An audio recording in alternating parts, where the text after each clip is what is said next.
तो यहाँ पे हमारा पहला क्वेश्चन है असाइनमेंट का। एक ही असाइनमेंट दिया हुआ है मैंने इसको आपको, और एक असाइनमेंट में 65 पेजेस है और 2 दिन में आराम से तैयार हो सकता है, ज़्यादा मुश्किल चीज़ नहीं है। तो पहला क्वेश्चन है इसके अंदर, साइलेंट फीचर्स क्या है, इंडियन कॉन्स्टिट्यूशन के फीचर्स क्या है। तो इसके फीचर्स क्या क्या है वो मैं आपको एक करके बताता चलता हूँ। इसका सबसे पहला फीचर्स क्या है कि वर्ल्ड का सबसे लेंथीएस्ट रिटन कॉन्स्टिट्यूशन इंडिया का, मतलब सबसे बल्कि कॉन्स्टिट्यूशन हमारे पास है, जिसमें ईच एंड एवरीथिंग जो है लिख दी है, ताकि यहाँ पे कंफ्यूजन खत्म हो जाए, किसी भी चीज़ में कंफ्यूजन ना रहे।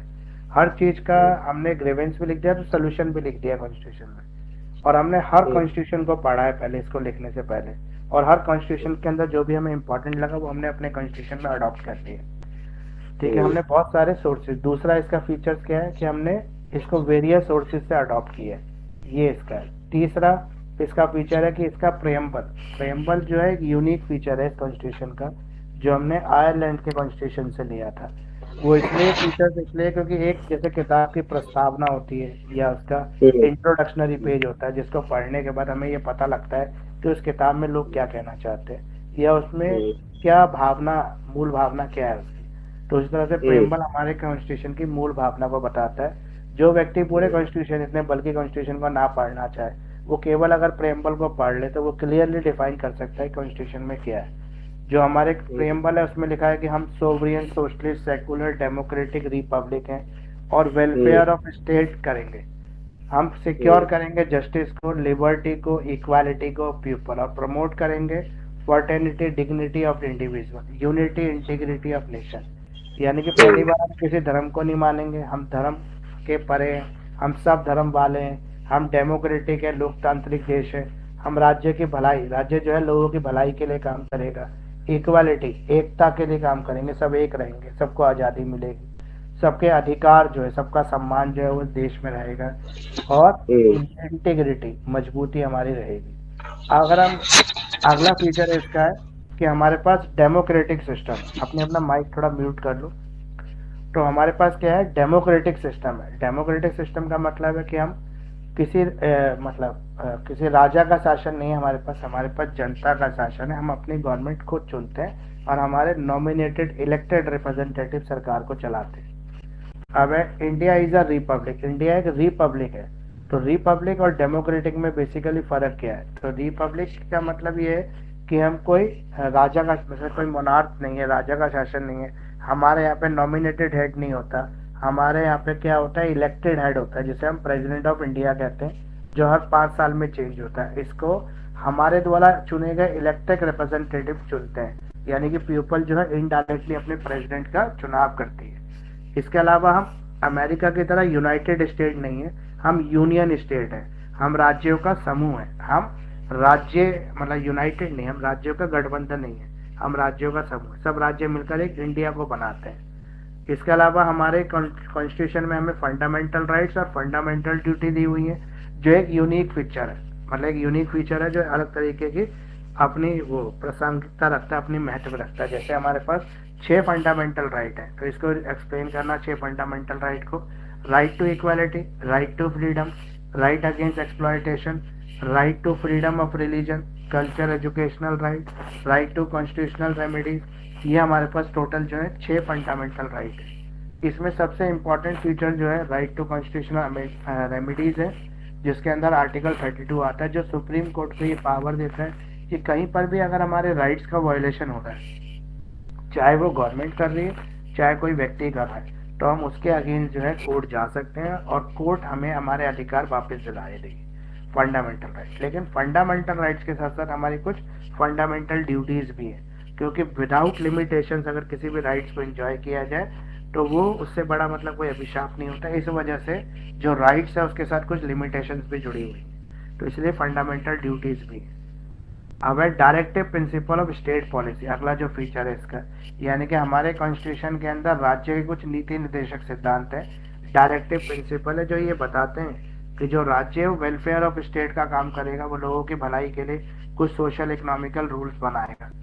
अगर हम पार्लियामेंट्री सिस्टम की बात करें तो ये भी हमारा एक फीचर्स है कि हमारे पास क्या है, डुअल फॉर्म ऑफ पार्लियामेंट है, यानी कि यहाँ पे हमारा एक लोअर हाउस जिसे लोकसभा कहते हैं और एक अपर हाउस है जिसे राज्यसभा कहते हैं। लोकसभा में वो लोग होते हैं जिसे एमपी कहते हैं, मेंबर ऑफ पार्लियामेंट। जो डायरेक्टली लोगों द्वारा चुने जाते हैं, और राज्यसभा में हमारे द्वारा चुने गए नॉमिनल हेड होते हैं, जो हम स्टेट गवर्नमेंट के अंदर जो राज्य सरकार चुनते हैं, वो राज्य सरकार के चुने हुए जो एमएलए होते हैं वो अपना रिप्रेजेंटेटिव राज्यसभा में भेजते हैं, जो हमारे राज्यसभा के अंदर हमारे नॉमिनल हेड्स होते हैं। अब है फेडरल स्ट्रक्चर ऑफ गवर्नमेंट। हमारे यहाँ पे जो गवर्नमेंट है वो फेडरल स्ट्रक्चर की होती है। हमारा जो कॉन्स्टिट्यूशन है हमारी सरकार को 3 लेवल पर डिवाइड करता है, एक सेंट्रल लेवल, एक स्टेट लेवल, और तीसरा जो लेवल आता है वो आता है हमारा थर्ड लेवल ऑफ गवर्नमेंट, जिसे लोकल सेल्फ गवर्नमेंट कहते हैं, जैसे म्यूनिसिपल गवर्नमेंट, पंचायती राज सिस्टम। ये इन तीनों के सब्जेक्ट मैटर जो बटे हुए हैं, जो स्टेट गवर्नमेंट हो, जो सेंट्रल गवर्नमेंट होती है, वो अपने केंद्र के जो सूची में जो कानून के सब्जेक्ट है उन्हीं पर लॉ बना सकती है। जो स्टेट है वो राज्य सूची पर कानून बना सकती है, और जो थर्ड लेवल है, जो लोकल सेल्फ गवर्नमेंट है, वो राज्य के बनाए हुए कानूनों का पालन करती है। लेकिन इसमें एक थर्ड भी है, कॉन्करेंट लिस्ट भी है, जिसपे राज्य और केंद्र दोनों कानून बना सकते हैं। लेकिन अगर दोनों एक ही सब्जेक्ट पे कानून बना देते हैं तो फिर राज्य का बनाया हुआ कानून खारिज हो जाता है और स्टेट का बनाया हुआ सेंटर का बनाया हुआ कानून लागू होता है। इसके अलावा एक और फीचर है इसका, universal adult franchise. Universal adult franchise मतलब हमारे यहाँ पे जाति के नाम पे, धर्म के नाम पे वोट का बंटवारा नहीं है। हर वो व्यक्ति, चाहे वो स्त्री है पुरुष है, अगर वो 18 साल का है तो उसके पास राइट टू वोट है। फिर हमारे पास सिंपल इंटीग्रेटेड स्टेट है, सिंगल सिटीजनशिप है। सिंपल इंटीग्रेटेड स्टेट का मतलब क्या है, सॉरी, सिंगल इंटीग्रेटेड स्टेट का मतलब क्या है कि हर राज्य का एक प्रमुख होगा, ठीक है, और हर व्यक्ति जो है केवल इंडिया का नागरिक होगा। सिंगल सिटीजनशिप है हमारे पास। ऐसा नहीं है कि अमेरिका की तरह डुअल सिटीजनशिप हो यहाँ पर, जहाँ पे राज्य की नागरिकता अलग लेनी है और देश की नागरिकता अलग लेनी है। जैसे अगर हमें बॉम्बे जाना है, तमिलनाडु जाना है, कश्मीर जाना है, तो हम बिना किसी वीजा परमिट के जा सकते हैं, किसी भी तरह का कोई परमिट की जरूरत नहीं। केवल हमारे देश में एक मणिपुरी है जहाँ पे परमिट के साथ ही जा सकते हैं, बाकी कहीं भी आप फ्रीली मूव कर सकते हैं। इंटीग्रेटेड जुडिशियल सिस्टम, हमारे यहाँ पे जुडिशरी को सुप्रीम बनाया गया है। सुप्रीम मतलब एपेक्स लेवल पर हमारे पास जुडिशरी है, जिसके आगे किसी का कोई लॉ नहीं चलता है। सबसे ऊपर जुडिशरी है, जहाँ पे सुप्रीम कोर्ट है, उसके नीचे हाई कोर्ट है, उसके नीचे अदर स्टेट लेवल कोर्ट होती है, डिस्ट्रिक्ट कोर्ट्स वगैरह। हमारी जुडिशरी जो है इंडिपेंडेंट है, जुडिशरी किसी के अधीन काम नहीं करती। हमने जुडिशरी को इंडिपेंडेंट रखा है। वो कॉन्स्टिट्यूशन के प्रोटेक्टर भी है, वो कॉन्स्टिट्यूशन के प्रोटेक्शन का काम भी करती है। अगर कहीं पर भी कोई गलत कानून लेजिस्लेचर पास कर देती है, लोकसभा राज्यसभा मिलकर किसी गलत कानून को पास कर देते हैं जो राज्य के लोगों के लिए खतरनाक हो, तो ऐसे कानून को जो है खत्म करने का, रोकने का काम जुडिशरी करती है। जुडिशरी जो है समीक्षा कर सकती है किसी भी कानून की। अब है amending the constitution of India. Constitution of India को जो अमेंड करने की पावर है वो हमारे लेजिस्लेचर के पास है, जिसे हम लोअर हाउस और अपर हाउस कहते हैं, लोकसभा और राज्यसभा। ये कानून के किसी भी पार्ट को, कॉन्स्टिट्यूशन के किसी भी पार्ट को अमेंडमेंट कर सकते हैं। केवल इसमें एक ही चीज लगती है, वो है डॉक्ट्रिन ऑफ, मैं भूल गया इसके अंदर, डॉक्ट्रिन ऑफ बेसिक स्ट्रक्चर।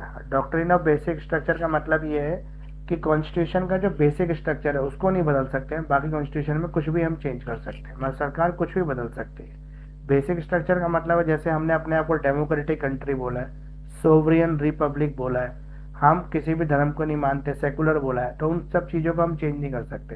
ये नहीं होता, जैसे हिटलर ने 2 बार तो पब्लिक के थ्रू चुना गया, तीसरी बार उसने क्या किया, कॉन्स्टिट्यूशन को ही बदल दिया, बोला कि अब कोई देश में इलेक्शन ही नहीं होंगे, हिटलर ने इलेक्शन बंद कर दिया। ऐसे अगर जैसे मोदी जी तीसरी बार गवर्नमेंट बना ले और अगली बार ये प्रपोजल पास कर दे, क्योंकि उनकी तो बहुमत हो गई है लोकसभा में भी और राज्यसभा में भी, तो प्रपोजल पास कर दे कि आगे से चुनाव ही नहीं होंगे जब तक मोदी जी जिंदा है, उसके बाद भी मोदी जी जिसको नॉमिनेट करेंगे वही सरकार चलाएगा, तो ऐसा नहीं हो सकता। हमारे यहाँ पे बेसिक स्ट्रक्चर ऑफ डॉक्ट्रिन है जो सुप्रीम कोर्ट को पावर देता है, कोई भी गलत कानून अगर पास होगा तो सुप्रीम कोर्ट उसको खारिज कर देगी। जुडिशियल रिव्यू, हमारे पास एक और पावर है जुडिशियल रिव्यू करने की, जो सुप्रीम कोर्ट के पास है। इसका मतलब है कोई भी कानून, कोई भी व्यक्ति, नागरिक, पीपल, अगर कोई भी ऐसा लॉ पास होता है जो अगेंस्ट हो उनके, जैसे किसी कम्युनिटी के अगेंस्ट कोई लॉ पास हो गया, किसी ग्रुप ऑफ पीपल के अगेंस्ट कोई, या किसी कास्ट के अगेंस्ट कोई कानून पास हो गया, तो उसका जुडिशियल रिव्यू करने की पावर सुप्रीम कोर्ट के पास है।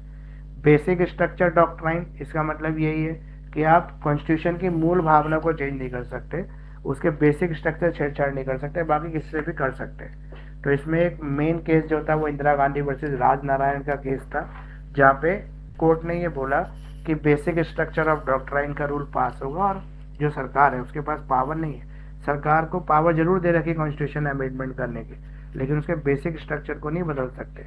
सेकुलरिज्म, हमारा देश जो है वो सेकुलर कंट्री है, हम सभी धर्मों में इक्वल विश्वास करते हैं। हमने कोई अपना राजधर्म नहीं अपनाया हुआ है, हमारे देश का कोई भी राजधर्म नहीं। ऐसा नहीं है कि हम हिंदू प्रधान देश हैं या हम मुस्लिम देश हैं, या जैसे पाकिस्तान अपने आप को लिखता है the Islamic state of Pakistan, लेकिन हम अपने आप को हिंदू राष्ट्र लिखते हैं क्योंकि हम सेकुलर कंट्री की वजह से। इंडिपेंडेंट बॉडीज, हमारे यहाँ पे कुछ बॉडीज को सरकार से अलग रखा गया है, जैसे इलेक्शन कमीशन ऑफ इंडिया, वो सरकार के अंदर नहीं आता, उसका हेड जरूर राष्ट्रपति चुनता है प्राइम मिनिस्टर के चॉइस पर, लेकिन वो गवर्नमेंट से अलग हट के काम करती है, उसके काम के अंदर गवर्नमेंट इंटरफेयर नहीं करती। जैसे कैग जो होता है वो ऐसा डिपार्टमेंट है जिसके ऊपर गवर्नमेंट का कंट्रोल नहीं है। फाइनेंस कमीशन, ये भी गवर्नमेंट से अलग हट के काम करता है।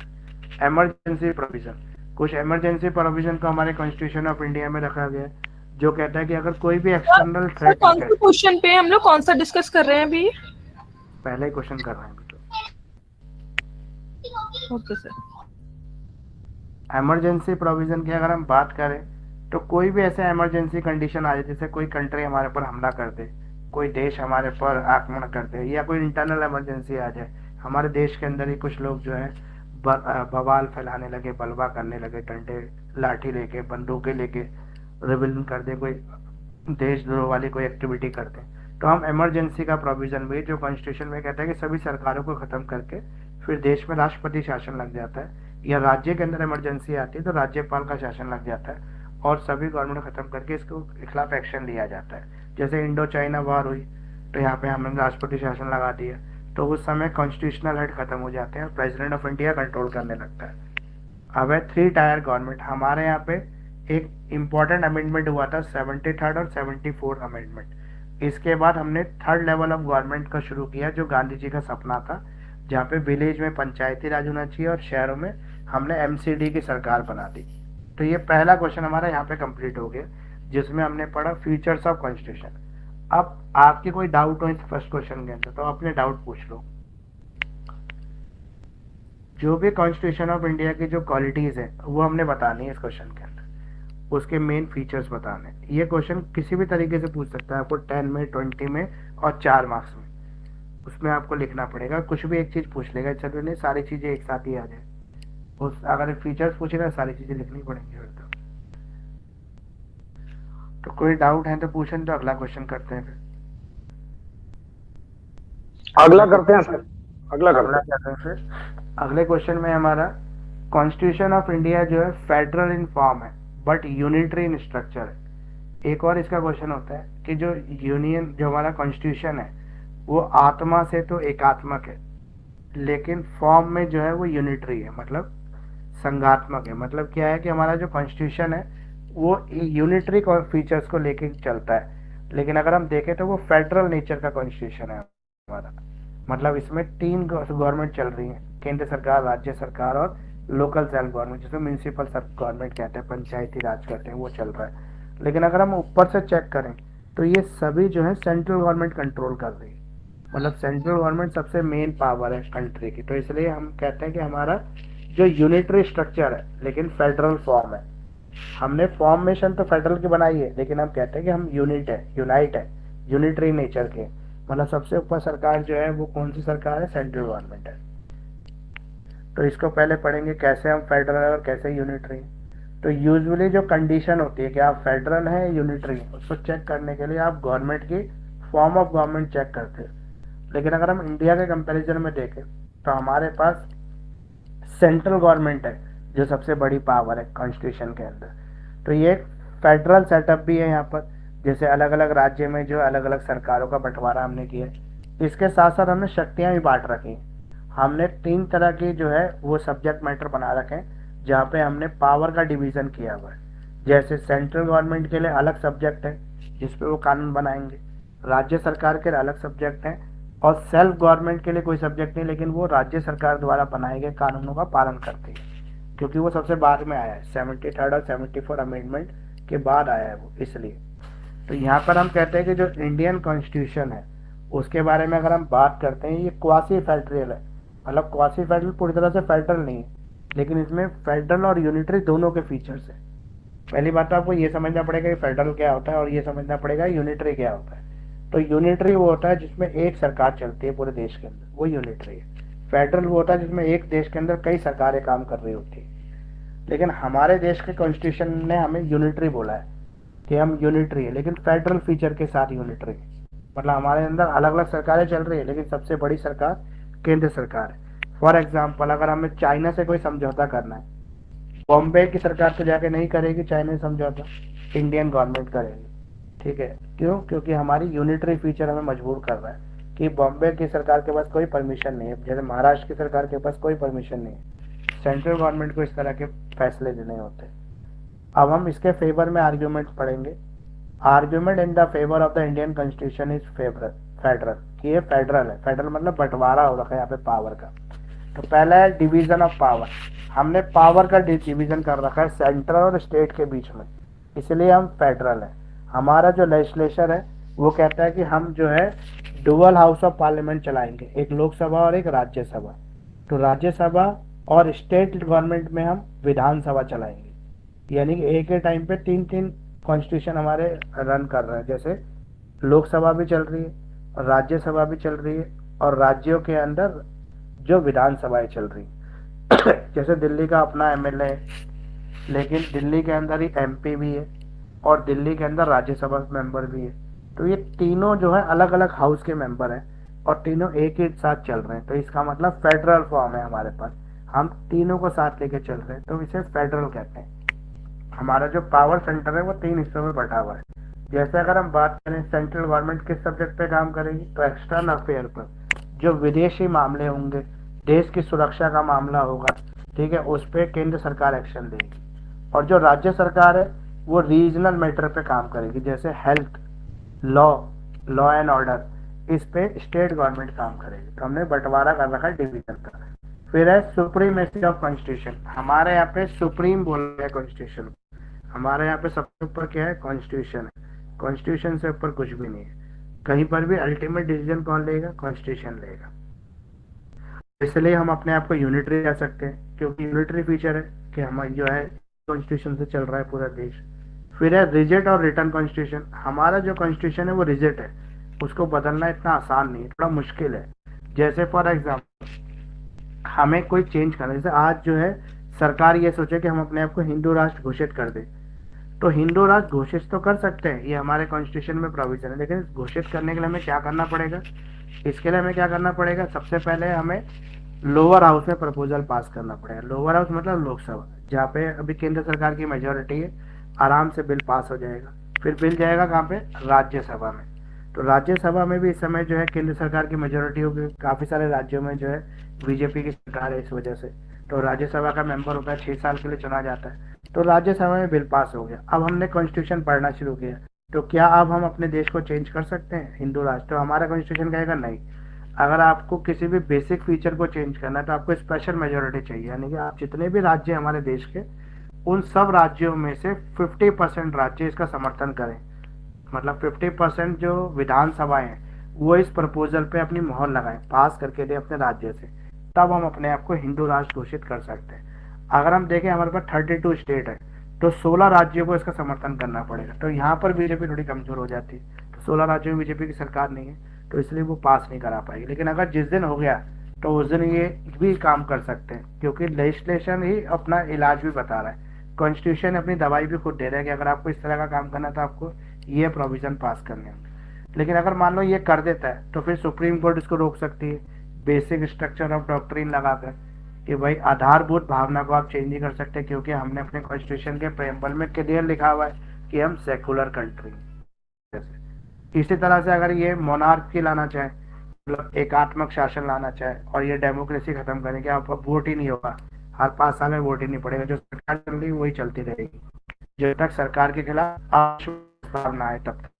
तो ऐसे करने के लिए भी हमें लोकसभा में प्रपोजल पास करना पड़ेगा, राज्यसभा में जाना पड़ेगा, और 50% ऑफ स्टेट को इसका समर्थन करना पड़ेगा। आधे राज्यों को स्पेशल मेजोरिटी से इस बिल का समर्थन करना पड़ेगा, तभी ये पास होगा। लेकिन यहाँ से भी पास हो गया तो फिर सुप्रीम कोर्ट इसको रोक देगा, बेसिक स्ट्रक्चर ऑफ डॉक्ट्रिन लाके। तो इस वजह से गवर्नमेंट कभी कॉन्स्टिट्यूशन ने अपना इलाज खुद ही कर रखा है। कॉन्स्टिट्यूशन ने अपने आप को इंटरनल इतना स्ट्रांग कर रखा है कि कॉन्स्टिट्यूशन को छेड़खानी करना इतना आसान नहीं है, क्योंकि कॉन्स्टिट्यूशन बनाने वाले शायद बहुत ज़्यादा विद्वान लोग थे, तो उनको पता था कि आगे जाके कॉन्स्टिट्यूशन के साथ छेड़छाड़ हो सकती है। तो इसलिए उन्होंने ये तो बोला कि समय के साथ साथ आप कॉन्स्टिट्यूशन को बदल लेना, मॉडर्न टेक्नोलॉजी को, मॉडर्न चीज़ों को इन्वॉल्व कर लेना, लेकिन आप इसकी मूल भावना से छेड़छाड़ नहीं कर पाओगे। तो इसलिए हमारा कॉन्स्टिट्यूशन रिजिड है। रिजिड मतलब इसको बदलना आसान नहीं, और ये रिटर्न कॉन्स्टिट्यूशन है, वर्ल्ड का सबसे पहला ऐसा कॉन्स्टिट्यूशन, सॉरी पहला तो नहीं है, ऐसा कॉन्स्टिट्यूशन है जो हर चीज़ को रिटर्न में बता रखा है। जैसे ऑस्ट्रेलिया का कॉन्स्टिट्यूशन है जो रिटर्न भी है, ओरल भी है, ऐसा हमारा नहीं, हमारा तो खाली रिटर्न है। इंडिपेंडेंस ऑफ जुडिशरी, हमारे यहाँ पे जुडिशरी को इंडिपेंडेंट रखा गया, ना तो सरकार के कब्जे में है जुडिशरी, ना स्टेट गवर्नमेंट, ना सेंट्रल गवर्नमेंट, ना किसी और तरह की बॉडी के अंडर कंट्रोल आती है। जुडिशरी हमारे देश में इंडिपेंडेंट है। सुप्रीम जो पावर दी गई है वो इंटरप्रिटेशन ऑफ कॉन्स्टिट्यूशन भी कर सकती है। जहाँ पर भी कॉन्स्टिट्यूशन के अर्थ को बताने की बात आती है, उसके समझाने की बात आती है, क्योंकि लिखने वाले ने किस मूल भावना के साथ उस चीज को लिखा है वो समझना जरूरी है, तभी आप उस लॉ को समझ सकते हैं। तो ये भावना समझाने का काम किसका है? कॉन्स्टिट्यूशन का, सॉरी सुप्रीम कोर्ट का है। फिर है, ये तो हो गया इसके फेवर में। इसके अगेंस्ट में क्या आर्गुमेंट है? तो अगेंस्ट में क्या आर्गुमेंट है कि जो इंडियन कॉन्स्टिट्यूशन है वो फेडरल है। तो पहला है पावर ऑफ द गवर्नर, कि हर स्टेट के अंदर जो गवर्नर सबसे ऊपर बैठा रखा है, स्टेट गवर्नमेंट कोई भी काम करेगी तो गवर्नर उसको रोक देगा, क्योंकि गवर्नर किसके कहने पे चल रहा है? राष्ट्रपति। और राष्ट्रपति कौन अपॉइंट कर रहा है? केंद्र सरकार कर रही है। तो इसका मतलब केंद्र सरकार ने अपना बंदा हर राज्य में बैठा रखा। जैसे आज दिन हम दिल्ली में सुनते रहते हैं कि एलजी ने हमारा प्रपोजल रोक दिया, हमें काम नहीं करने दे रहे, हमारी सरकार को काम नहीं करने दे रहे। तो वो सब इसलिए हो रहा है क्योंकि अलग अलग पार्टी की गवर्नमेंट है। Parliament power to legislate, parliament के पास एक लेजिस्लेशन पावर है जिसे कहते हैं 2/3 मेजोरिटी। 2/3 मेजोरिटी से कोई बिल पास होगा राज्यसभा से। अब है parliament power over state boundary. Parliament की एक और पावर है कि स्टेट बाउंड्री के अंदर, मतलब जो रूल है, जो स्टेट लॉ पास करेगा वो केवल एक स्टेट की बाउंड्री के अंदर ही लागू होगा, दूसरे स्टेट में लागू नहीं होगा।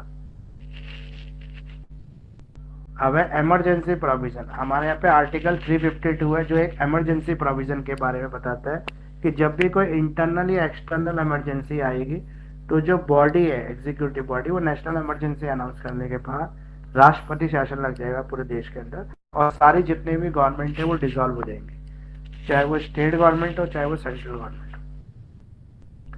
तो कंक्लूजन में हम कह सकते हैं कॉन्स्टिट्यूशन जो है फेडरल भी है और यूनिटरी फीचर के साथ है, मतलब यूनिटरी है बट फेडरल फीचर्स के साथ है। अब अगला क्वेश्चन है, preamble of the Indian constitution set out the main objective. Preamble के अंदर कुछ मेन ऑब्जेक्टिव बताए गए हैं कॉन्स्टिट्यूशन मेकर कुछ बात कहना चाहते हैं प्रेम्बल के थ्रू। वो क्या है, वो क्या कहना चाहते हैं, इस स्टेटमेंट को डिस्कस करो। तो यहाँ पे प्रेम्बल वर्ड को डिस्कस करना है। तो preamble of the Indian constitution क्या है? What is preamble? प्रेम्बल क्या है?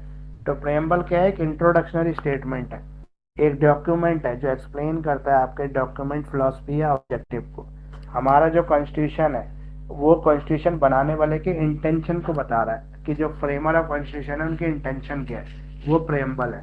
प्रेम्बल के पीछे एक हिस्ट्री है कि हमने किस भावनाओं के साथ आज़ादी को पाया है। प्रेम्बल बेसिकली एक आइडिया है जो थिंग्स और ऑब्जेक्टिव को डिफाइन कर रही है। तो सोर्स ऑफ कॉन्स्टिट्यूशन क्या क्या है हमारे पास? पहला है नेचर ऑफ इंडियन स्टेट, जो हमारे इंडियन स्टेट है उनका नेचर कैसा होगा। तो हमारी इंडियन स्टेट जो है वो इंडियन है, यूनाइटेड नहीं है। State of statement of objective, हमारे जो स्टेटमेंट है प्रेम्बल के उसके ऑब्जेक्टिव क्या है और इसको कब अडॉप्ट किया गया, ये इसके बेसिक सोर्सेज है कॉन्स्टिट्यूशन के। अब हिस्ट्री ऑफ प्रेम्बल, अगर प्रेम्बल की हिस्ट्री की बात करें तो पंडित जवाहरलाल नेहरू ने 22 जनवरी 1947 को कॉन्स्टिट्यूशन असेंबली के अंदर एक भाषण दिया था।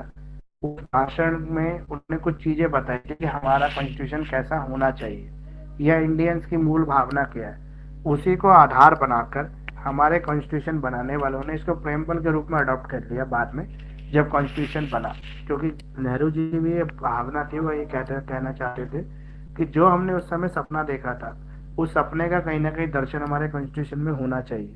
तो इसलिए प्रेम्बल के रूप में इसको अपनाया गया।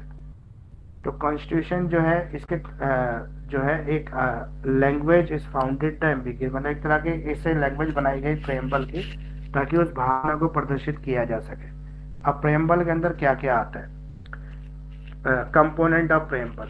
तो प्रेम्बल जो है वो सोर्स ऑफ अथॉरिटी है, ये कॉन्स्टिट्यूशन ऑफ पीपल के बारे में बताता है। प्रेम्बल डिक्लेयर करता है इंडिया को sovereign, socialist, secular, democratic Republic.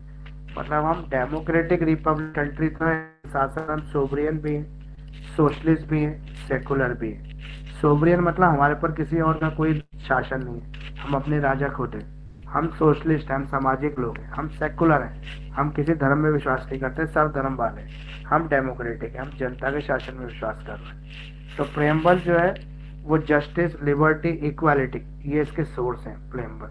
और सिटीजन जो है भारत के, उनके लिए इक्वालिटी ऑफ ऑल सिटीजन, सब सिटीजन इक्वल हैं, जो प्रमोट करते हैं इंडिया की फर्टेनिटी को और इंटीग्रिटी को मेंटेन करेंगे नेशन की। जो डेट है जिस दिन प्रेम्बल अडॉप्ट हुआ वो है 26 नवंबर 1949, जब कॉन्स्टिट्यूशन बन के तैयार हो गया, उसके बाद इसको अडॉप्ट किया गया। प्रेम्बल के जो कीवर्ड्स हैं, तो पहला कीवर्ड है we are the people of India. We the people of India, हम भारत के लोग। जो ये इंडिकेट करता है कि जो इंडिया है किसी की गुलाम कंट्री नहीं है, हम आजाद लोग हैं और भारत के लोग हैं जो इस कंट्री को चलाने वाले हैं। तो राजा कौन है? भारत के लोग हैं। सोवरियन, हम सोवरियन हैं, हम अपने राजा खुद हैं, इंडिपेंडेंट है, हमारे पास किसी एक्सटर्नल पावर का कोई कंट्रोल नहीं है, हमारी कंट्री हमारे संविधान से चलती है। हम सोशलिस्ट हैं, हम सामाजिक कंट्री है, हम मिक्स इकोनॉमी को अपनाते हैं जहाँ पे प्राइवेट और सोशल फैक्टर एक साथ काम करते हैं। हमने 42nd अमेंडमेंट किया कॉन्स्टिट्यूशन के अंदर 1976 में, जब इमरजेंसी लगी हुई थी, इंदिरा गांधी का शासन था, तब हमने अपने कॉन्स्टिट्यूशन में थोड़ा सा चेंज किया और हमने 2-3 वर्ड को जोड़ दिया। एक वर्ड था सेकुलर। सेकुलर का मतलब है हम सभी धर्मों को समान रिस्पेक्ट देते हैं, सभी की प्रोटेक्शन करते हैं, सभी को सपोर्ट करते हैं।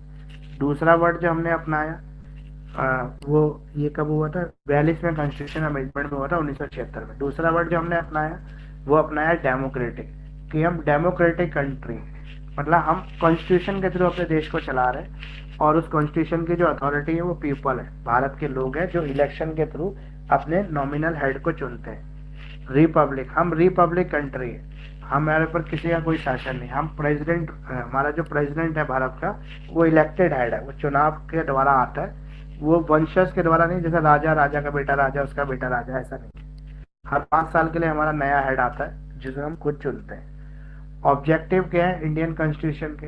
अगर हम ऑब्जेक्टिव की बात करें तो ये प्रमोट करता है यूनिटी को, ये प्रमोट करता है सिटीजन्स को, ठीक है, और ये ग्रीड करता है इंडियन नेशंस को। तो इंडियन कॉन्स्टिट्यूशन प्रमोट कर रहा है हमारी हार्मोनी को। जो फैक्टर है जो हेल्प करते हैं इन सब चीज़ों को अचीव करने के लिए वो है जस्टिस। जस्टिस का मतलब है इंडिया के अंदर सभी को फंडामेंटल राइट्स मिले हुए, फंडामेंटल ड्यूटीज मिली हुई हैं। स्टेट्स के अंदर डायरेक्टिव प्रिंसिपल्स हैं, जो स्टेट है वेलफेयर स्टेट के रूप में काम करेगी। इंडिया का कॉन्स्टिट्यूशन है वो सबके लिए इक्वल है। सोशल, इकोनॉमिक और पॉलिटिकल इक्वालिटी सभी को मिल रही है। सोशल जस्टिस की अगर हम बात करें तो सामाजिक न्याय, इंडिया में रहने वाले हर व्यक्ति का ये अधिकार है कि उसको किसी भी ग्राउंड पे कोई डिस्क्रिमिनेशन ना किया जाए, ना धर्म के नाम पे, ना जाति के नाम पे, ना धर्म के नाम, ना जेंडर के नाम पर, किसी भी आधार पर कोई डिस्क्रिमिनेशन अलाउड नहीं। इसके अलावा इकोनॉमिक जस्टिस, हमारे देश की जो सरकार है वो ये कोशिश करेगी हर व्यक्ति को बराबर की वो मिले, सामर्थ्य मिले। इसके लिए जो सरकारी नौकरी होंगी, सरकारी टेंडर होंगे, उसके लिए सबके लिए इक्वल अपॉर्चुनिटी रहेगी, उसमें कोई भेदभाव नहीं किया जाएगा सरकार की तरफ से। इस तरह से हमारा जो पॉलिटिकल जस्टिस है, यानी कि हमारे देश के अंदर सभी को इक्वल पॉलिटिकल जस्टिस है, सब लोग चुनाव लड़ सकते हैं, सबको इक्वल राइट है चुनाव लड़ने के लिए।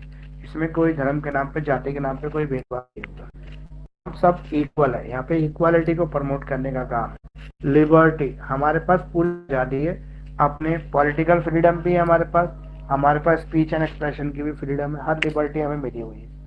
फर्टेनिटी, हम अपने भाईचारे को बढ़ा सकते हैं, अपनी कंट्री के अंदर जो लोग हैं उनके साथ मिलकर कंट्री की डिग्निटी और यूनिटी के लिए काम कर सकते हैं।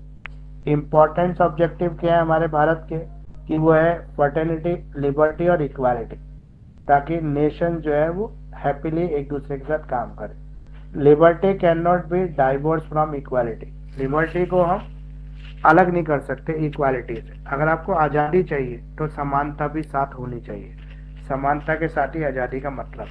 अगर बिना समानता के आज़ादी ही जाए तो कोई फायदा नहीं है उस आज़ादी का। प्रेमबल की बात करें तो हमारा प्रेमबल क्लियरली हमारे एम को बताता है कि हम किस लिए ये सरकार चला रहे हैं, किस लिए हमारा देश जो है रन कर रहा है। इसमें एक केस इंपॉर्टेंट है, केशवानंदन भारती केस। केशवानंदन भारती केस के अंदर कॉन्स्टिट्यूशन के अंदर से एक नई चीज निकल के आई थी, डॉक्ट्रिन ऑफ बेसिक स्ट्रक्चर। ये निकल के आई थी कि सरकार के पास इस समय सरकार ने ये बोला कि हमारे पास ये राइट है कि हम किसी भी पार्ट का अमेंडमेंट कर सकते हैं, तो कॉन्स्टिट्यूशन ने हमें पावर दे रखी है अमेंडमेंट करने की। तो हम कॉन्स्टिट्यूशन का भी अमेंडमेंट कर सकते हैं, मतलब उस पार्ट का भी अमेंडमेंट कर सकते हैं जो यहाँ पे इलेक्शन कराने की पावर रखता है, डेमोक्रेटिक फॉर्म ऑफ गवर्नमेंट की बात करता है। तो यहाँ पे सुप्रीम कोर्ट ने इसका वर्णन करते हुए कहा कि हमारे पास जरूर ये पावर है कि हम अमेंडमेंट तो कर सकते हैं, लेकिन हम ये अमेंडमेंट नहीं कर सकते कि कॉन्स्टिट्यूशन के बेसिक स्ट्रक्चर से छेड़छाड़ करें। अगर मान लो कोई गवर्नमेंट चाहे और बोले कि फंडामेंटल राइट हटाने हैं और ऐसा कॉन्स्टिट्यूशन में प्रपोजल ले आए, अमेंडमेंट ले आए कि सारे फंडामेंटल राइट ही बंद कर दो, ना कोई प्रेस को आज़ादी होगी ना लोगों को आज़ादी होगी, जो सरकार के खिलाफ बोलेगा उठा के जेल में डाल दिया जाएगा उसको, तो ये फंडामेंटल राइट्स का वायलेशन होगी। तो इसका प्रपोजल लोकसभा में पास हो जाएगा, राज्यसभा में पास हो जाएगा उसकी मेजोरिटी, लेकिन सुप्रीम कोर्ट रोक देगी उसको, क्योंकि ऐसे अमेंडमेंट के लिए स्पेशल मेजोरिटी की जरूरत नहीं है। लेकिन सुप्रीम कोर्ट के पास स्पेशल पावर है, कोई भी ऐसा गलत कानून अगर पास करती है हमारी लेजिस्लेचर तो सुप्रीम कोर्ट उसको रोक देता है, नल एंड वाइड कर देता है, कानून को खत्म कर देता है। बहुत सारे ऐसे कानून पहले किए हुए, जैसे इंदिरा गांधी ने फंडामेंटल राइट्स को लिमिट लगाने की कोशिश करने के लिए एक लॉ पास किया था जिसको सुप्रीम कोर्ट ने खत्म कर दिया था। इसी वजह से उसने इमरजेंसी लगा दी थी, क्योंकि इमरजेंसी ऐसा इलाज है जो सुप्रीम कोर्ट की पावर को लिमिट किया जा सकता है। अगर सुप्रीम कोर्ट की पावर लिमिट तो सुप्रीम कोर्ट है। अमेंडमेंट ऑफ प्रेम्बल, प्रेम्बल के अंदर अमेंडमेंट किया गया 42 के अंदर। एक ही बार अमेंडमेंट हुआ है जब प्रेम्बल में, जब इंदिरा गांधी ने किया था, जब हम लोग हमारे देश के अंदर इमरजेंसी लगी हुई थी, तब इन्होंने प्रेम्बल को अमेंड करके 2-3 नए वर्ड उसके अंदर जोड़ दिए थे। इसके अलावा हमारे देश में 32 जो है वो आर्टिकल 32 और आर्टिकल 368, आर्टिकल 368 हाई कोर्ट को पावर देता है कि कहीं पर भी अगर वायलेशन हो रहा हो फंडामेंटल राइट का तो व्यक्ति हाई कोर्ट में जाके अपनी शिकायत लगा के अपने फंडामेंटल राइट्स को वापस ले सकता है। और आर्टिकल 32 सुप्रीम कोर्ट को पावर देता है कि किसी भी इंडियन सिटीजन के अगर राइट्स का वायलेशन हो रहा है, फंडामेंटल राइट्स उसको नहीं मिल रहे, तो वो कोर्ट में जाके पिटिशन लगा के अपने राइट्स को वापस ले सकता है। तो ये क्वेश्चन कंप्लीट हो गया। अगला क्वेश्चन है आपका, फंडामेंटल ड्यूटीज क्या है और ये क्यों बनाई गई, कॉन्स्टिट्यूशन में इनको क्यों ऐड किया गया। तो फंडामेंटल ड्यूटीज जो है वो 86 अमेंडमेंट में इसमें एक ड्यूटी और जोड़ दी है। 42nd अमेंडमेंट जो आया था 1976 जो इंदिरा गांधी ने किया था, तो इसी के साथ उन्होंने 10 फंडामेंटल ड्यूटी भी जोड़ दी थी इसके अंदर। और इस ड्यूटी को अनाउंस करते हुए सरकार ने ये बोला था कि अगर सारे भारत के नागरिक अपने इस फंडामेंटल ड्यूटीज को फॉलो करने लगे, इस कर्तव्य को मानने लगे, तो हमारे देश के अंदर किसी कानून की जरूरत ही नहीं है, सब चीजें अपने आप ठीक से चलने लगी अगर लोग अपनी फंडामेंटल ड्यूटी का ध्यान रखें तो। और ये फंडामेंटल ड्यूटी लाने के लिए सरकार ने कमेटी बनाई थी जिसका नाम था स्वर्ण सिंह कमेटी, जिसने 1976 में अपनी रिपोर्ट दी थी। इसने 20 से ज्यादा फंडामेंटल ड्यूटीज के बारे में सरकार को सजेशन दिया था, जिसमें से सरकार ने 10 फंडामेंटल ड्यूटीज को लागू कर दिया गया था। 2002 के अंदर अगेन दोबारा से सरकार ने इसको अमेंडमेंट किया और एक ड्यूटी और बढ़ा दी जो राइट टू एजुकेशन की थी, उस ड्यूटी को और जोड़ दिया इसके अंदर फंडामेंटल ड्यूटीज में कि बच्चों को एजुकेशन देने की जिम्मेदारी उनके माँ बाप की है, उस फंडामेंटल ड्यूटी को और ऐड कर दिया गया। तो अगर हम बात कर रहे हैं 1976 से जब ये फंडामेंटल ड्यूटी जोड़ी गई, तो टोटल फंडामेंटल ड्यूटी अब 11 हो गई।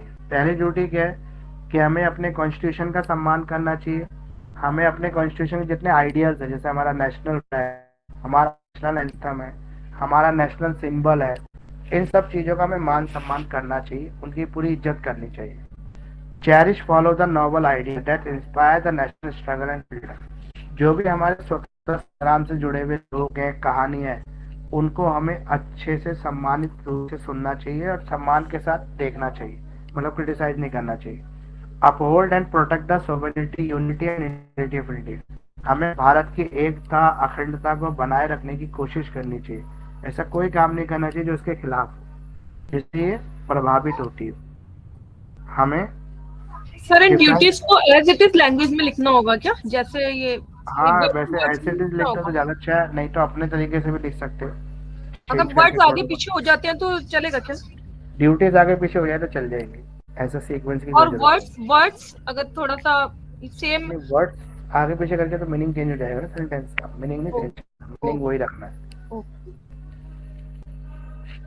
अब है defend the country and render the national service when called upon two do so. जब भी देश को हमारी जरूरत पड़े और हमें बुलाया जाए तो हमें देश सेवा के लिए जाना चाहिए। फॉर एग्जाम्पल मान लो कि चाइना से युद्ध हो जाए और आर्मी हमारी छोटी कम हो जाए, लोग कहें कि जितने भी 18 से 25 साल के लोग हैं वो आर्मी की सेवा के लिए आ जाए, तो हमें जाना चाहिए, हमें मना नहीं करना चाहिए। Promote the harmony and the spirit of the common wealth. हमें भाईचारे की भावना को बना के रखना चाहिए।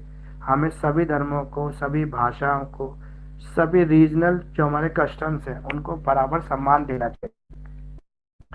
हमें वैल्यू और प्रिजर्व करना चाहिए अपने रिच हेरिटेज को, जो हमारी पुरानी रिच हेरिटेज है, जो हमारी कंट्री की प्रॉस्पेरिटी है, उसका सम्मान करना चाहिए। प्रोटेक्ट करना चाहिए, हमें इम्प्रूव करना चाहिए नेचुरल एनवायरनमेंट को। हमारा जो नेचुरल एनवायरनमेंट है उसे हमें प्रमोट करना चाहिए, उसे प्रिजर्व रखने की कोशिश करनी चाहिए। Protect and improve the natural environment including forest, lake, river, wild life and to have compassion for the living creature. अगर develop the scientific temper, humanism and spirit of glory and reform. Safeguard the property and absorb the violence. हमें public property की रक्षा करनी चाहिए, उनको safe रखना चाहिए। हमें कोशिश करनी चाहिए कोई भी नुकसान ना हो, मतलब हमारी पब्लिक संपदा का कोई नुकसान ना हो। इसके अलावा हमें सभी जातियों को, व्यक्तियों को जो है, जो हमारे नेशन से जुड़े हुए हैं, उनको हाईली लेवल ऑफ इंडेबल अचीवमेंट, मतलब उनके कोई भी, जैसे हमारे साइंटिफिक रिसर्च हुआ, कोई साइंटिस्टों ने हमारी अच्छी चीज जैसे अभी चंद्रयान छोड़ा, तो उन चीज़ों की हमें रिस्पेक्ट करनी चाहिए, जो हमने अचीवमेंट्स की, देश ने जो अचीवमेंट किए उनको। अब है provide the opportunities for education. ये 11 ड्यूटी थी जो राइट टू एजुकेशन की जोड़ दी गई। जो भी 6 साल से 14 साल के बच्चे, उनको राइट टू एजुकेशन है, तो हमारी ड्यूटी है, पेरेंट्स की ड्यूटी है कि वो अपने बच्चों को एजुकेशन दें। फंडामेंटल राइट्स क्यों लाए गए? फंडामेंटल राइट इसलिए लाए गए थे ताकि इंडियन सिटीजन को पता लगता रहे कि हमारे देश जो है किस तरीके से बना है और हमारी सोसाइटी के अल्टीमेट मोटिव्स क्या क्या है, ताकि हम सिटीजन्स को और एंटी नेशनल्स को जो है वार्न कर सकें, एंटी सोशल एक्टिविटीज के अगेंस्ट एक्शन ले सकें। हम इंस्पायर कर सकें सिटीजन्स को कि वो डिसिप्लिन और कमिटमेंट अपने देश के प्रति रखें। हम जो है, हमारे पास जो कोर्ट्स हैं वो कोर्ट एग्जामिन कर सकें कि कॉन्स्टिट्यूशनल वैलिडिटी ऑफ लॉ है कि नहीं। लेकिन फंडामेंटल राइट्स को क्रिटिसाइज भी किया जाता है बहुत बार। जैसे बोला जाता है कि इन राइट्स को दिया तो है, लेकिन अगर कई बार भी ड्यूटी कोई पूरी नहीं कर रहा, कोई व्यक्ति ने अपनी फंडामेंटल ड्यूटी नहीं मानी, आर्मी ने उसको बुलाया लेकिन वो गया नहीं, उसने बोला कि मेरा एक ही बेटा, मैं तो नहीं इसको भेजूंगी फोर्स में, ऐसे करके रोक लिया, तो उसके खिलाफ कोई जुडिशियल एक्शन नहीं हो सकता क्योंकि जस्टिफिकेबल नहीं है। ये कोर्ट में लागू, जैसे फंडामेंटल राइट्स का वायलेशन होता है, आप कोर्ट चले जाओ, कोर्ट आपको दिलवा देगी। लेकिन ड्यूटीज के लिए ऐसा कुछ भी नहीं, सजा कोई नहीं है।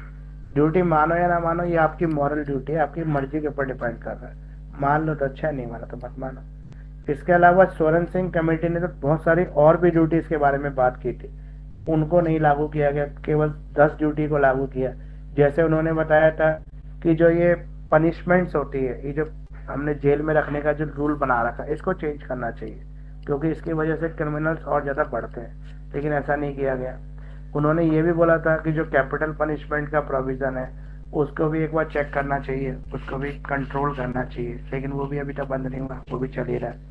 इन्होंने बोला था कि जो टैक्स ना दे उसको सजा होनी चाहिए, मतलब टैक्स देने को भी फंडामेंटल ड्यूटी बना देना चाहिए, लेकिन ऐसा नहीं हुआ, इसके लिए भी कोई फंडामेंटल ड्यूटी नहीं है। तो मॉरल और सिविल जो ड्यूटीज होती है उनको रिस्पेक्ट करने के लिए ये फंडामेंटल ड्यूटीज का प्रोविजन बनाया गया। ये कंप्लीट हो गया क्वेश्चन फंडामेंटल ड्यूटीज का। अगला क्वेश्चन है आपका, what you are understand by fundamental rights. आप फंडामेंटल राइट्स से क्या समझते हैं, क्या होते हैं फंडामेंटल राइट्स? तो फंडामेंटल राइट्स जो है, जो हमें 6 फंडामेंटल राइट हमारा कॉन्स्टिट्यूशन दे रहा है, ये किस लिए देता है हमें? ताकि सभी सिटीजन जो है विदाउट एनी डिस्क्रिमिनेशन जो race, religion based, gender based, किसी भी डिस्क्रिमिनेशन के बेसिस पर सोसाइटी के अंदर अपनी ग्रोथ और प्रमोशन कर सके। और इसकी गारंटी कौन देता है हमें? हमारा कॉन्स्टिट्यूशन देता है, और एनफोर्सेबल बाय कोर्ट है। ये कोर्ट लागू करा के देता है अगर कहीं पर भी आपके फंडामेंटल राइट्स का वायलेशन हो रहा है। तो इसीलिए इनको फंडामेंटल राइट्स के नाम से बोला जाता है, क्योंकि ये जस्टिफेबल बाय कोर्ट है, एनफोर्सेबल बाय कोर्ट है इसलिए। अब जो फंडामेंटल राइट्स उसके फीचर्स क्या हैं? तो फंडामेंटल राइट्स जो है वो ऑर्डिनरी लीगल राइट्स है जो एक इंडिविजुअल सिटीजन्स को मिले उसके कॉन्स्टिट्यूशन के थ्रू।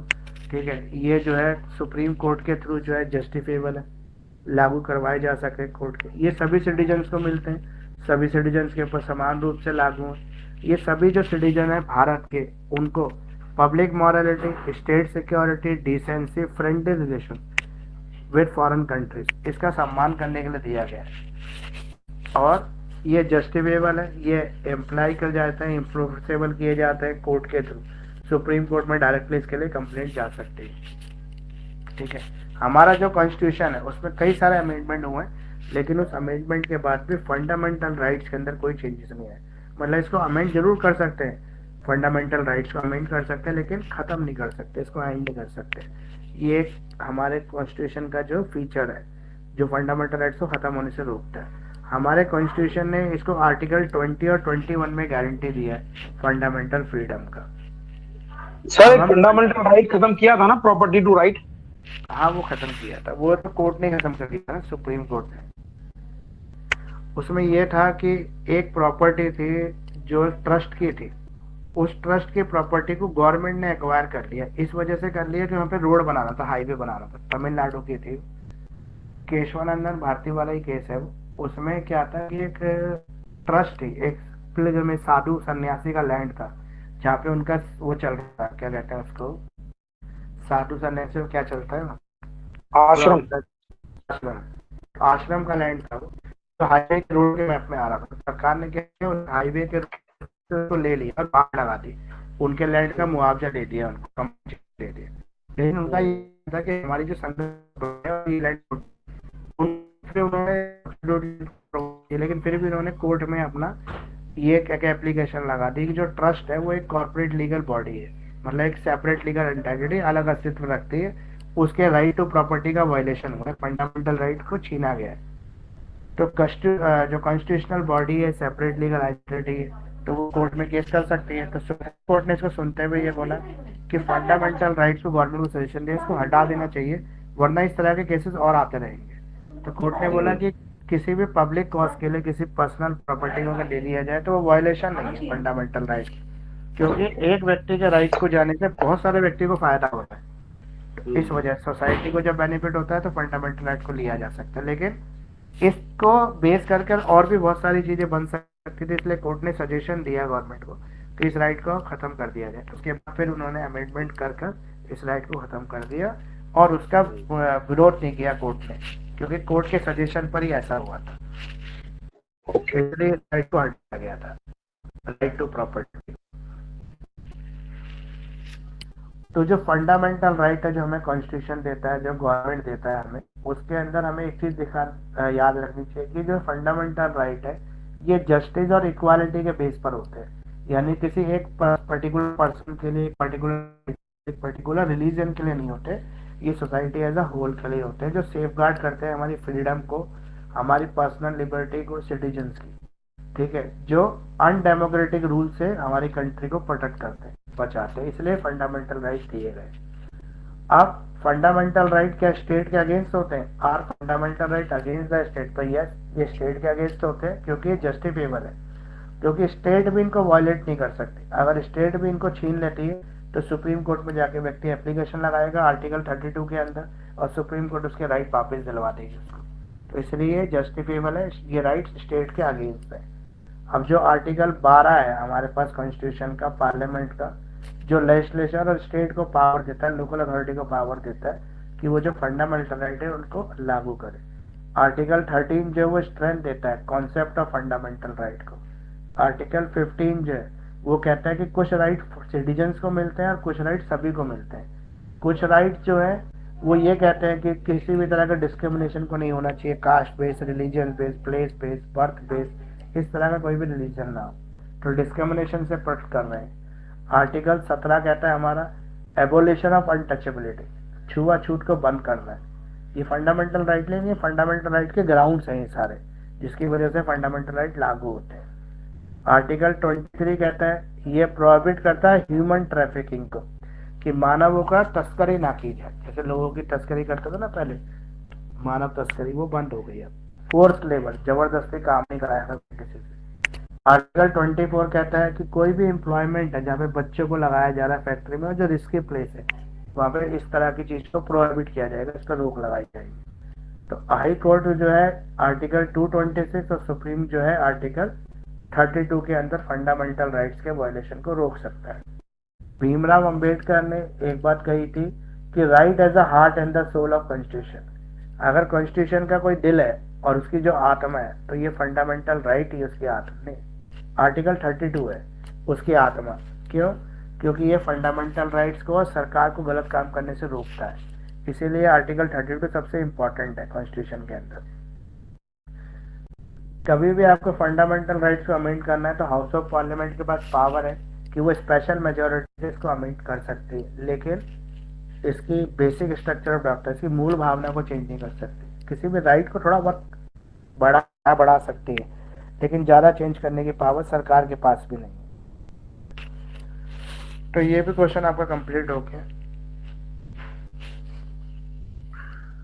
अब ये अगला क्वेश्चन है आपका, in what circumstances and by whom can the fundamental right guaranteed by the constitution suspended. किस कंडीशन के अंदर फंडामेंटल राइट जो है सस्पेंड हो जाते हैं? तो मैंने आपको पहले ही बता दिया, इसका सस्पेंड कब होता है? जब नेशनल इमरजेंसी हो जाए, एक्सटर्नल इमरजेंसी या इंटरनल इमरजेंसी। बाहरी इमरजेंसी, नेशनल इमरजेंसी, जब कोई दूसरी कंट्री से हमारे पर हमला हो जाए, लड़ाई चल रही है, तब एक्सटर्नल इमरजेंसी है, नेशनल इमरजेंसी। और इंटरनल इमरजेंसी भी है। इंटरनल इमरजेंसी कब है? जब अंदर कोई दंगा फसाद हो जाए, कोई हथियारों को लेके बलवा कर दे, कोई जो है आतंकवादी टेररिस्ट जो है हमारे किसी स्टेट के ऊपर कब्जा कर ले, तो वो इंटरनल इमरजेंसी आ जाती है। तो उस कंडीशन के अंदर फंडामेंटल राइट को सस्पेंड किया जा सकता है, थोड़ी देर के लिए खत्म किया जा सकता है, जब तक इमरजेंसी रहेगी तब तक। ठीक है। आर्टिकल 19 जो है ऑटोमेटिकली सस्पेंड हो जाता है। आर्टिकल 19 में हमारे फंडामेंटल राइट लिखे जो सस्पेंड हो जाता है during the term of emergency period, जब इमरजेंसी लागू होगी तब। इसीलिए जब इंदिरा गांधी ने इमरजेंसी लगाई थी तो बहुत सारे लीडर्स को उठा के जेल में डाल दिया था। तो उन्होंने कहा कि हमारा राइट्स ऑफ वायलेशन हो रहा है, फंडामेंटल राइट वायलेट हो रहे हैं। बहुत सारे केसेस जब इमरजेंसी खत्म सरकार के ऊपर लादे गए, कोर्ट ने बहुत सारे केसेस को फारिग किए, बहुत सारा बर्डन कोर्ट के ऊपर भी आया, क्योंकि कोर्ट भी जो है इमरजेंसी के दौरान कुछ कर नहीं पा रही थी, सुन नहीं पा रही थी। इसलिए तो दो ही आर्टिकल है, जो दो फंडामेंटल राइट है जो आर्टिकल 20 और 21 में आते हैं, जिनको छोड़ के बाकी सारे छह फंडामेंटल राइट है ना, तो 6 में से 2 को छोड़ के, जो राइट टू इक्वालिटी और राइट टू फ्रीडम, इनको छोड़कर बाकी सारे जो है वायलेट हो जाते हैं हमारे। अब जो है आपका आर्टिकल 358 हमारे को गारंटी देता है कि जो आर्टिकल 19 है, not any other right shall be suspended, with this suspension will take place automatically as soon as president proclaim an emergency। जैसे ही प्रेसिडेंट इमरजेंसी अनाउंस करेगा, आर्टिकल 352 के अंदर प्रेसिडेंट जो है इमरजेंसी अनाउंस कर सकता है, उसके अनाउंसमेंट के साथ ही हमारा जो आर्टिकल 19 का फंडामेंटल राइट है वो सस्पेंड हो जाएंगे। किसी और ऑर्डर की जरूरत ही नहीं है। इसके बाद सिर्फ इमरजेंसी लागू होती है, आर्टिकल सस्पेंड। सिर्फ आर्टिकल 20 और 21 बचेंगे जो इमरजेंसी में भी लागू हो जाते हैं, जो रहते हैं। अब किस किस कंडीशन के अंदर फंडामेंटल राइट हो, तो ये मैंने बता दिया, नेशनल इमरजेंसी, जिसमें इंटरनल इमरजेंसी भी हो सकती है, एक्सटर्नल इमरजेंसी भी हो सकती है। किसी राज्य में मान लो इमरजेंसी लग गई, किसी राज्य मान लो बंगाल में दंगे हो रहे हैं, बस पूरे भारत में दंगे नहीं, अगर बंगाल में इमरजेंसी लगा दी सरकार ने, प्रेसिडेंट रूल लगा दिया, इमरजेंसी बोल दी, इमरजेंसी अलग होती है, प्रेसिडेंट रूल अलग होती है, प्रेसिडेंट रूल लगाते हैं, इमरजेंसी बोलती है, तो बंगाल के लोगों के फंडामेंटल राइट वायलेट होंगे, पूरे भारत के नहीं होंगे। सिर्फ वहाँ के लोगों के थोड़ी देर के फंडामेंटल राइट खत्म कर दिए जाएंगे। और आर्टिकल 19 में जो फंडामेंटल राइट, उनके लिए कोई अलग से नोटिस देना नहीं पड़ता, जैसे इमरजेंसी लागू करते हैं वैसे ही फंडामेंटल राइट ऑटोमेटिकली वायलेट मतलब खत्म हो जाते हैं, सस्पेंड हो जाते हैं। और इमरजेंसी इंटरनल एक्सटर्नल दोनों तरह की हो सकती है। तो आज हमने इतना ही करेंगे इसको। 22 तक हमने काफ़ी सारे पेजेस भी कवर कर लिए, क्वेश्चन भी 6 के आसपास कर लिए।